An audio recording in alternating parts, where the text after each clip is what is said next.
ఒకసారి నేను ఆర్థిక మంత్రిగా ఉన్నా, కరోనా వచ్చింది, ఖజానా ఖాళీ.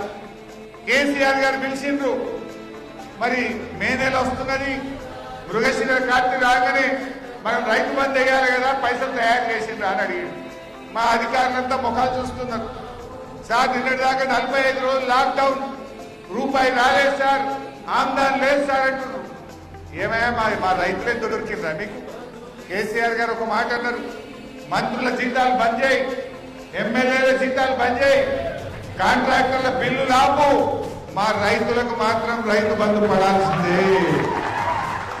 అది కేసీఆర్ గారికి రైతుల పట్ల ఉన్న నిజాయితీ. ఆగలే, కరోనా వచ్చినా రైతు బంద్ వేసేది, ఎన్ని కష్టాలు వచ్చినా టైం మీద కేసీఆర్ గారు రైతు బంద్ ఇస్తా అంటే ఇచ్చి చూపింది.